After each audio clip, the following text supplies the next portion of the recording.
Welcome everyone to our ReSourceYYC podcast today.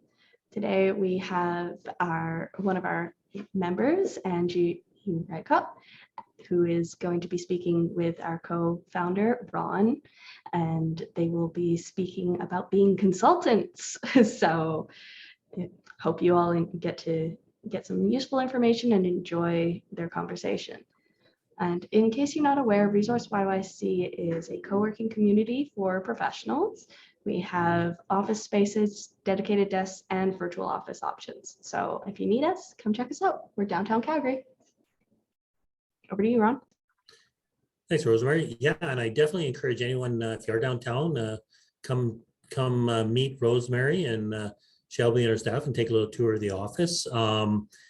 We really, with COVID over now, we've actually become a real hybrid between people working at home, virtual office, and an actual real space, physical space downtown. So if you want to get back to the real world downtown, come down and check it out. So, and one of the things we do at our co-working spaces really help build community between consultants and professionals in Calgary, and really help connect professionals. We really encourage and support professionals in Calgary. And that's also the reason we do the podcast, is really try and connect with some interesting members we have and allow other people to learn a bit about the consulting community in Calgary. And yeah, so I'm really happy today actually that we get to do a podcast with Angie. Angie's a member here, and she's actually worked for 10 years in Calgary at two of the largest corporate law firms, and was a partner with, I believe, BLD, Bordner Ladner Jervis. Man, Gervais. Gervais. Gervais. Should have practiced that one before. BLG, right? Yes. So, and I worked with a range of clients from startup public companies. In 2011, Angie left to do some work with the Justice Mission on an international justice mission, a nonprofit focused on human rights, and then actually became a professor at Ambrose University. And in the last couple of years, she's left and now is practicing on her own as a consulting independent lawyer. So thank you for joining us today, Angie. Well, thank you. I hope I can live up to being an interesting member, as you referenced in your introduction. I'm sure you are. There's so many things we could talk about, including, I don't think we've had anyone who could talk about international justice missions.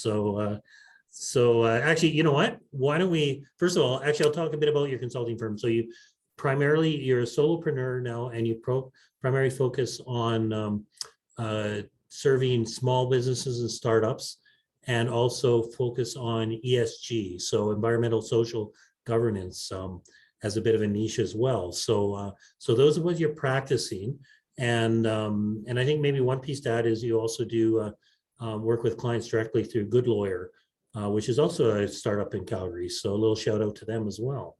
So maybe tell us. I'll step back a bit here. You've had a bit of a journey to become a consultant, and big firms to international justice missions. So how does some of that background prepare you to be an independent consultant lawyer? Sure. Yeah, I've kind of had a bit of a journey. So as you said, I worked with a couple of larger law firms and thoroughly enjoyed it. I've lots of respect for both BLG and what's now Norton Rose Fulbright. Left that really because of a growing interest in social business, what we now call ESG, sustainability. And at that time, it wasn't really being practiced in law firms. Law firms are great. It just wasn't a practice area. So it kind of took a big jump, worked for a not-for-profit that was a legal oriented not-for-profit, but one that was specifically focused on human rights. So everything from human trafficking to forced labor. And for me, what really resonated again was that business piece. So businesses being responsible in terms of their supply chains. I then transitioned, as you said, to teach at university. Again, that theme of responsible business was there. So at that time, Ambrose University, their focus in their business program was on responsible business. So that kind of became the theme. And then really, resulted in me coming back to practice last year with a focus both on startups and what we now call ESG in that responsible business space. And the world has, I would say, changed in 10 years, or the law firm world, because lawyers are talking about this now too. So yes, that's kind of how I got to where I am now. So it's a bit on the leading edge of some of the ESGs, and it sounds like you actually made a very conscious, well, you did make a conscious decision to work for the Justice Mission, and at that time, so actually, first of all, did you have to leave Calgary for that? Is that something that was a lot of traveling? I didn't. So my role was Yeah. here in Canada. I mean, a lot of their work is international, and I spent some time at some of the field offices, but I was based out of Calgary. Oh, okay. And so you work directly with other companies or nonprofits on that then, or how did that work? So International Yeah. Justice Mission as an organization does Yeah. casework in different countries. So it might be, in some areas they're focused on sex trafficking, in some areas they're focused on forced labor. So they'll pick a particular area. So it doesn't all involve business. Yeah. My particular interest though was the forced labor because of the direct business connection. So that exposure would have been amazing, and then being able to teach at Ambrose. And how did that prepare you to be a consultant? So big firm, not-for-profit, university, and then you're essentially an entrepreneur again, were you? I am, and I reinstated with the Law Society last year, and I did consider going back to a big firm. So one thing, I said that things have changed over the last 10 years in terms of legal involvement with sustainability, ESG. Well, things really accelerated throughout COVID. I actually had a student do some research for me, it would have been about May last year as compared to September last year, with the bigger law firms or medium to bigger law firms in Calgary. And the presence of, we'll say, ESG or sustainability had about doubled on their websites over the summer. Wow. Now that doesn't mean the activities had doubled, but just in terms of how it was being promoted. So I think there would have been a role with a larger firm, perhaps a counsel role. You don't really come back in as a partner, but perhaps a counsel role helping firms develop their ESG type offerings. But after having been out of the law firm world for 10 years, working with students, having, interaction with entrepreneurs, I just didn't really fit the big firm focus or the big firm environment anymore. So again, lots of respect for them, but figured, I'm going to do my own thing. Didn't really want to work for somebody either, really. And I kind of wanted to do my own thing, both in the sense of the startups, which isn't unique. Lots of lawyers work with startups, but also trying to bring, what the big firms are doing in terms of ESG, trying to bring that more down to a level that works for a startup or a scale up. Well, it warms my heart because most startups and entrepreneurs could absolutely use a lot of legal advice and help, but don't really have the capacity to deal with a big legal firm. So I think that's always a struggle for entrepreneurs. And a lot of lawyers with firms have never don't quite understand being a startup. So now you've done both. You had to start your own company. You're living the life. And I think that's actually important for people working with small businesses and startup as well. Because I just curious, when you started your own business, was there any learnings in that exercise as well? Well, big learning from the legal perspective, because I had to reinstate last year. So even though I had been teaching about business and actually did a PhD along the way as well, law related, law and human rights, or law, business and human rights. I hadn't written a contract in 10 years. I hadn't, reviewed a shareholder agreement in 10 years. So huge learning curve, but it came back really quickly. And then I guess as far as starting the business, I had a couple of, pre-law, I had a couple of businesses along the way as well, and actually once in between. So I guess I didn't find that part too daunting because I had done it before, but there's always that, will I have clients? Will anybody hire me? So yeah, there's certainly those startup anxieties. Good. Well, I mean, from an entrepreneur being able to relate, I think that's It's great experience. Actually, I forgot that you had a couple of other businesses as well, like completely unrelated to law, right? So, Mhm. so you had the whole entrepreneur world. So it's good. Yeah, And well, so, I grew up on a farm, my yeah, dad had businesses, so it was just always there. perfect. So now you're actually, so you got kind of two parts of your business. So you're literally helping small businesses with their small business law, right? And what does that involve? What's a typical client, or is there a typical client for you?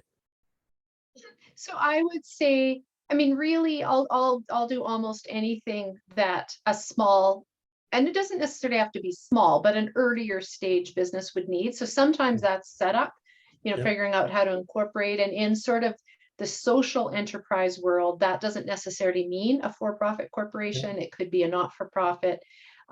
It could also be a for-profit that's seeking like B Corp certification. So, there's a Yeah. few things there. And then I would say just day to day, like I need an employment agreement, or I'm taking on a partner, we need a shareholder agreement.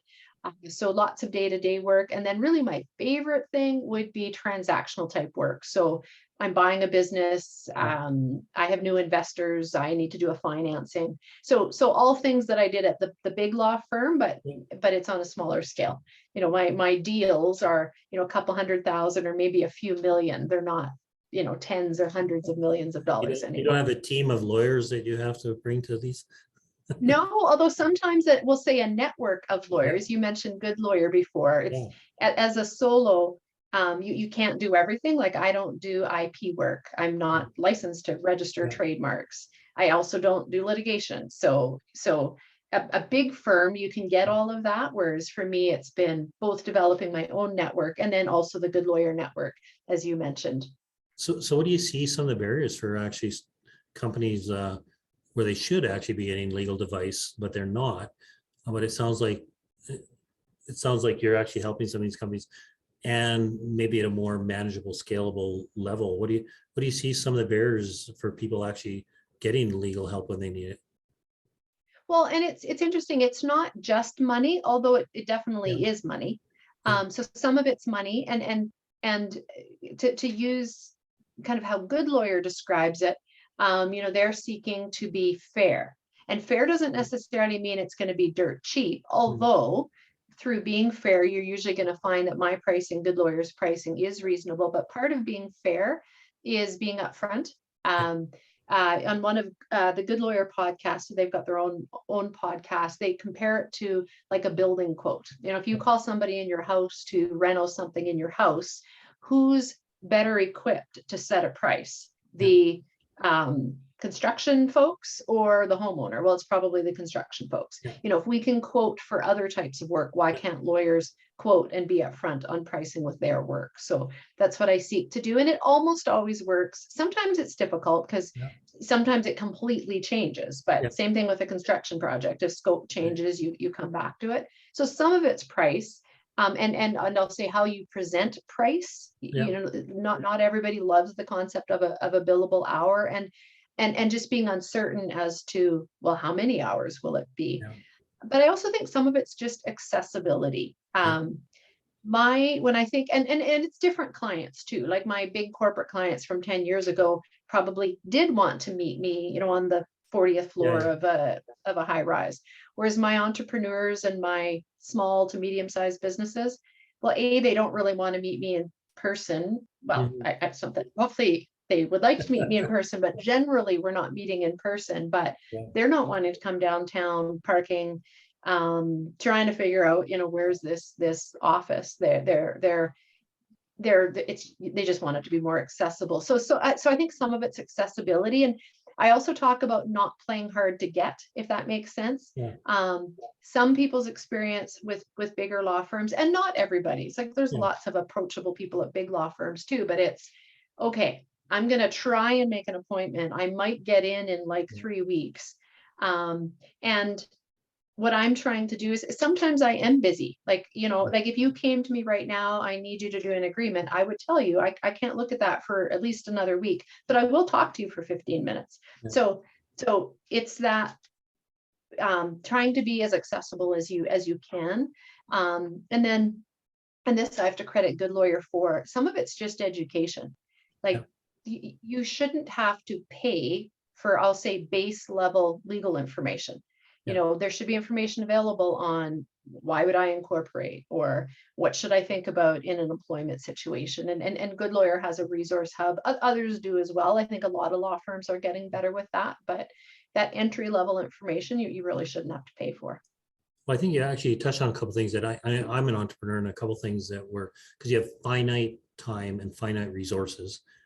So it's not what things cost, is being able to actually manage them, right? So I think, having, and of course, like you say, things change, but having an understanding upfront of your availability, accessibility, and then a general idea how much is it going to cost for a kind of a discrete service, I think that's huge, actually.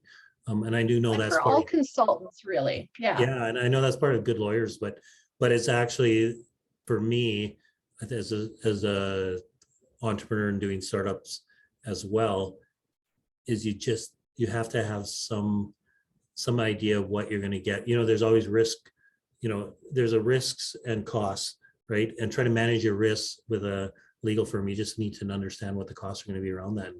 And just simple setup, some of the transactional stuff, it sounds like you can take some of the hassle out of it, right? Because you really don't want to talk to a lot of people. You just need to be able to talk to one person, say, can you get this done, right? And if you can, then that's a service that you can kind of check off as, okay, now I can get that done and move on, right? So where it does sometimes Yeah. become a little bit more difficult is, I'll say, the multi-stage type things. You Yeah. know, you do have somebody purchasing a business. Well, we've got stages there. There's going to be due Yeah. diligence. There's going to be a letter of intent. There's going to be a purchase agreement. There's going to be a closing. But even then, you can break up the stages. So you mentioned risk.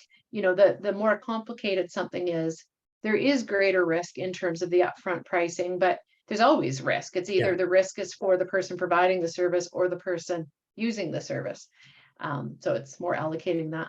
Yeah, well, and you want to use a lawyer. I mean, if you have a risk, you want to be able to mitigate the risk, right? But you also want to understand the magnitude of the risk. And it sounds like for small business, you're able to help really help them with some of those decisions as well, right? Trying to, yes. Trying to, yeah. So tell me, so ESG is definitely new for big corporations.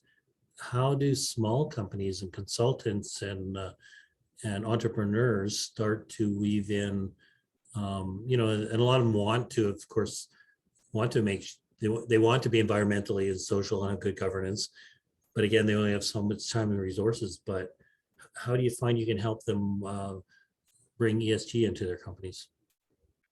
Yeah, and it's interesting because it is challenging. I mean, if you have a startup that's their initial stages of scaling or not even scaling, testing a prototype or whatever, may or may not be at the forefront, but for a lot of people it is. So it's there.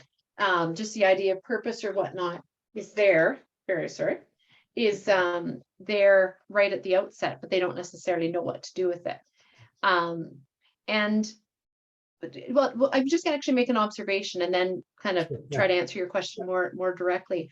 I'm surprised by the number of not-for-profits or social-oriented businesses, whether they're many of whom are for-profit, who they have a purpose and they're very passionate about whatever's in this bucket.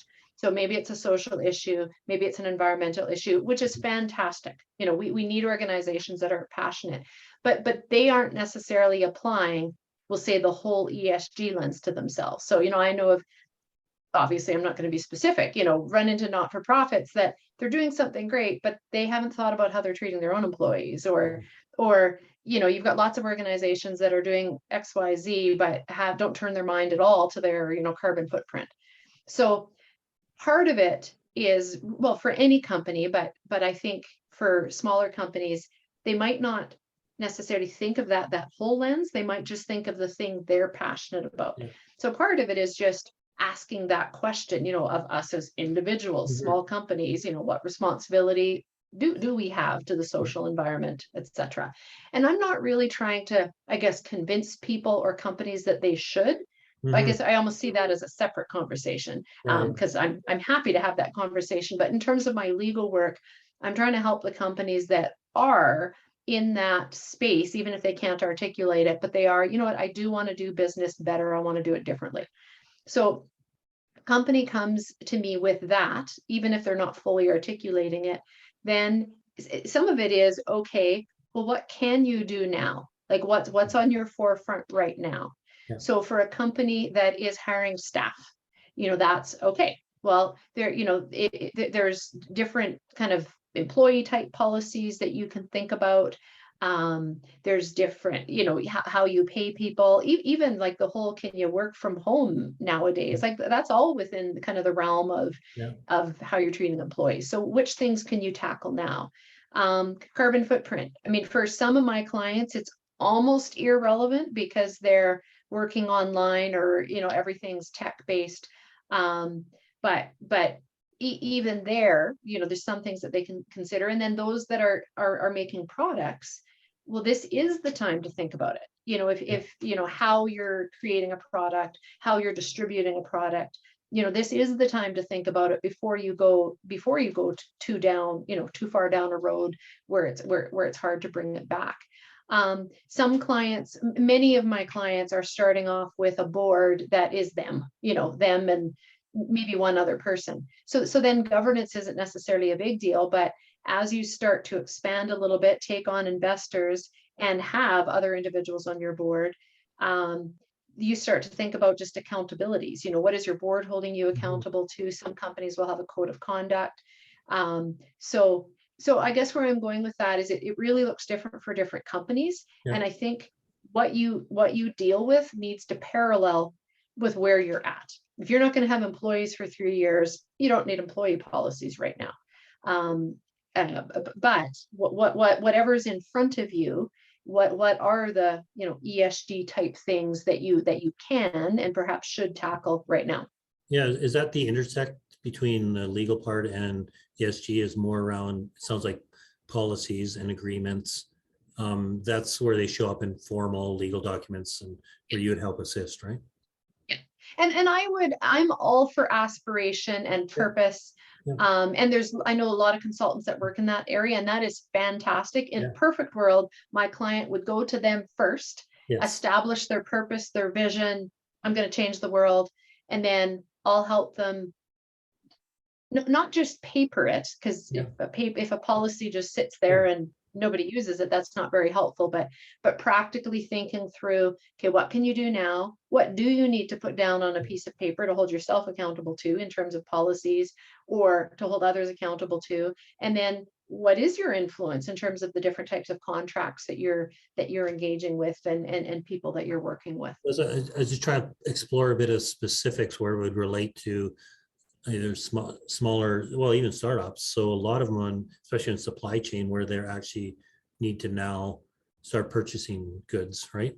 Is that an area where now if you put an ESG lens on it, then it might change the way you actually write up purchasing documents or agreements or supply chain agreements, right? Do you have any examples kind of around that would? For sure. And I would say there's small changes and big changes. So on the small change front, I will offer, and I'm still developing this, but my intent, and in most cases I do it, I will suggest kind of like responsible type business clauses in most contracts. So say it's a service agreement and you are making reps and representations and warranties in the service agreement or distribution agreement, whatever type of agreement it is. Often you're going to say something to the effect of, we're going to meet all necessary regulations and follow all necessary laws relevant to these services. Very common clause. Well, an additional clause can be, we are going to make reasonable best efforts. You can dial it back a little bit. We're going to make reasonable best efforts to meet responsible business standards applicable to our industry. And if you can tie it to something, like if you're in the mining industry, the Canadian mining standards, that's what you're going to point to. There's certain industries where you can point to something. So I would say that type of thing you can do in pretty much any contract. And are you changing the world with that clause? No, but you're raising it. You're saying, and you're committing to it as well, is, hey, we're going to do business with each other, but we're also each saying that we should rise to a higher standard. Other extreme, like where you're dealing with, say, international supply chains, which a small company might have an international supply chain. You can have like full on like supplier codes of conduct, like supplier agreements that go into great detail about human rights, could be environmental as well, but different metrics that your suppliers need to meet in order to do business with you. And I mean, you think about this more for bigger companies like your Walmarts or whomever of the world that have, codes and whole training programs for suppliers. But on the small business scale, again, it's going to be directed. And it's a choice. As a small business, I need to source A, B, and C. Maybe it's coffee. Maybe it's a metal. Who knows what it is. Am I going to look at my supply chain A and try and make good decisions there, and then B, what am I going to do to hold my supply chain accountable? Well, that's what, a lot of consumer product companies, they're always, people start up with a good idea and then they need to turn it into a consumer product, and they want to do ethical sourcing and all that, but it gets a little tricky for them. It sounds like that might be an area where you can get involved and help them. They want to put their kind of money where their mouth is, but ultimately you are sourcing from other people. So if you really want to be able to kind of walk that talk, you're going to need some legal agreements and legal wording agreements that really support that as well. So the other part, so a lot of our consultants here at Resource, well, a lot of the members of ReSourceYYC are consultants, so they're providing a service most of the time of some sort, most of your professional service. So how do you, now you're on that and you're supplying professional service, but you want to work with companies who have ESG programs. Is there anything as a professional or as a consultant that they should be looking at when we do contracts or anything to actually want to either enhance our ability to support companies, big companies that have ESG policies, or that we should actually be insisting on when we do agreements or policies with the companies? Well, and some of it's just asking. If you are looking at doing work with a company, you'll ask all sorts of general business questions. What do you do? How do you organize that? Or what does this look like? Ask. What sorts of ESG related policies do you have? And then if they say, what is your ESG policy, right? Which is, most people are providing like you say, a lot providing professional services. There's not a lot to what they do other than it's more intellectual type things. But what type of things could small companies or professional service company do to actually be able to kind of not just check the box, but actually walk the talk and say, hey, I'm active. They actively do have an ESG program, right? Well, I'm exactly in that boat that you've described. And it is difficult. I'm solo, so I have a network, but I don't have employees. I have a virtual office with ReSourceYYC, and I have a home office. I'm pretty much paperless. I realize there's a bunch of books behind me, but other than all the books, I'm pretty much paperless.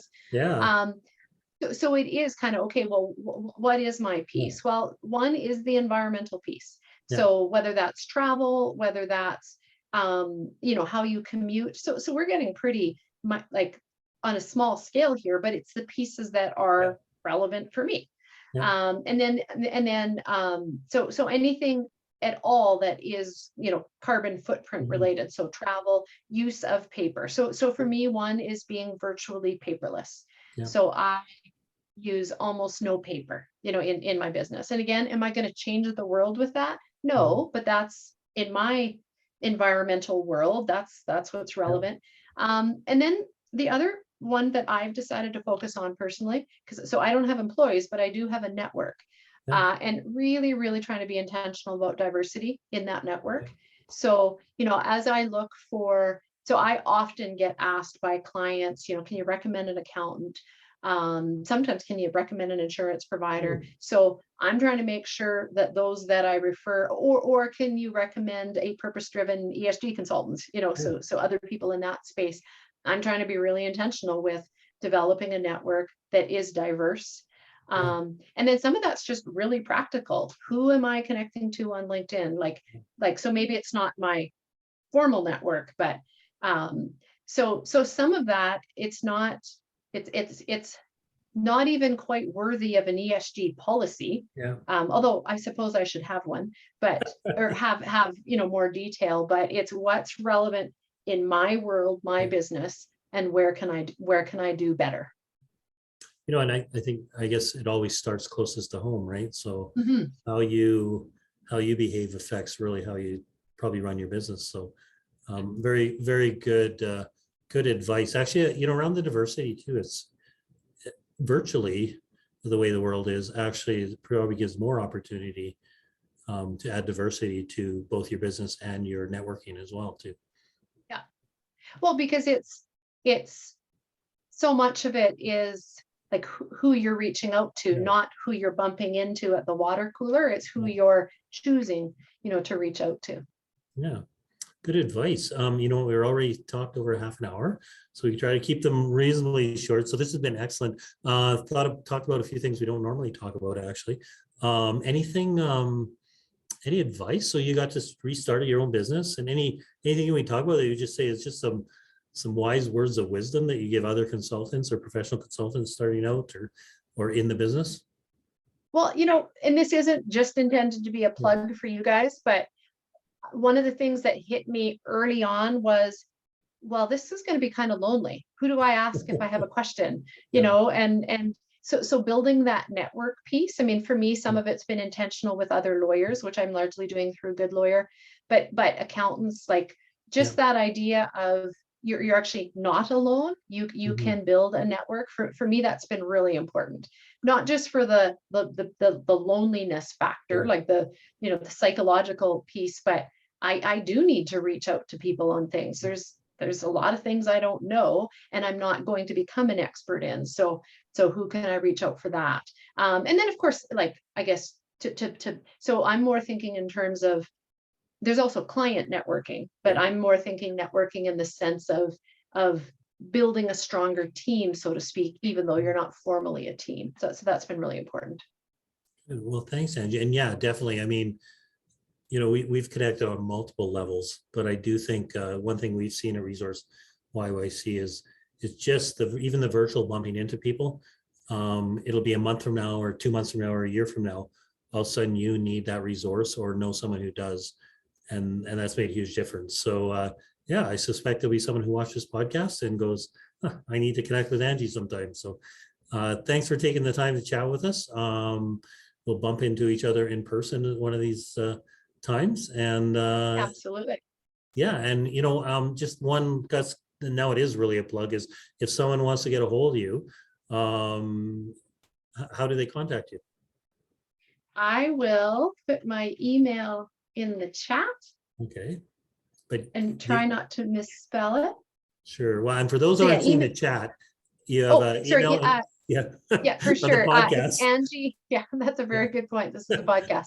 It's Angie.Redecopp. Redecopp is REDECOPP at impactbusinesslaw.com, or you can just go to the website impactbusinesslaw.com and you'll find me. Perfect. And we will post your information on when we post the webcast or the podcast.